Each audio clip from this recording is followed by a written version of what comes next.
ଗୋଟିଏ ଗାଁରେ 4 ପଣ୍ଡିତ ରହୁଥିଲେ। ସେହି 4 ପଣ୍ଡିତ ବାଲ୍ୟକାଳରୁ ସାଙ୍ଗ ଥିଲେ। ସେମାନେ ବହୁତ ବହି ପଢ଼ି ଜ୍ଞାନ ଅର୍ଜନ କରିଥିଲେ। ସେ ପଣ୍ଡିତମାନଙ୍କ ଭିତରୁ ଜଣେ ପଣ୍ଡିତ ଥିଲା।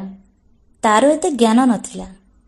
ସେ ପଣ୍ଡିତମାନଙ୍କ ଭିତରୁ ଜଣେ କହିଲା, ମୁଁ ଭାବୁଛି ସହରକୁ ଯାଇ ଆମେ କିଛି ଧନ ଅର୍ଜନ କରିବା ଉଚିତ। ଆଉ ଜଣେ ପଣ୍ଡିତ କହିଲା, ଆମେ ଯିବା ଯେ, କିନ୍ତୁ ଏଇ ପଣ୍ଡିତକୁ ନେବାନି। ସିଏ ତ କିଛି ଜ୍ଞାନ ଅର୍ଜନ କରିନି, ତାକୁ ଆମେ କାହିଁକି ନେବା? ନା ନା, ମତେ କାହିଁକି ନବନି? ମୁଁ ତ ପିଲାବେଳରୁ ତମମାନଙ୍କ ସାଙ୍ଗରେ ଅଛି। ଆଜି ବି ମୁଁ ତମ ସହିତ ସହରକୁ ଯିବି।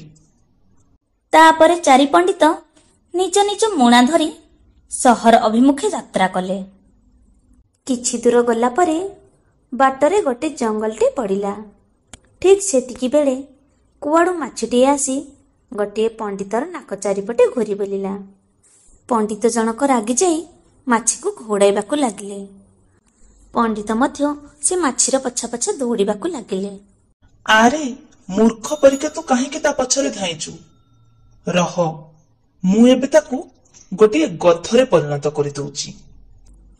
ସଙ୍ଗେ ସଙ୍ଗେ ତା ବିଦ୍ୟା ବଳରେ ସେ ମାଛିଟିକୁ ଗୋଟିଏ ଗଧରେ ପରିଣତ କରିଦେଲେ।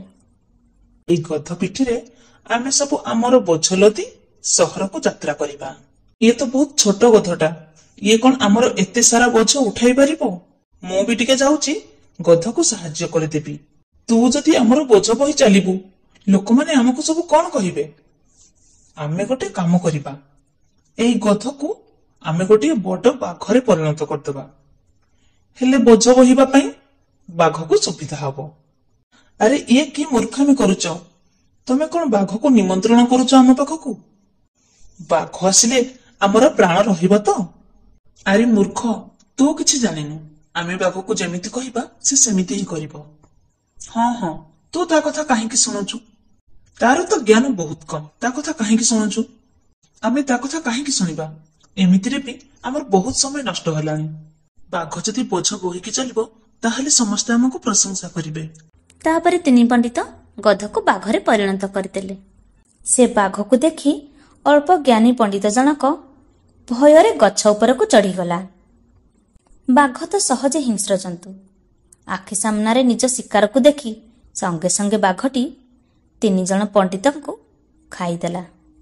ତମେମାନେ ଯଦି ମୋ କଥା ମାନିଥାନ୍ତ, ତାହେଲେ ତମ ଜୀବନ ଯାଇନଥାନ୍ତା।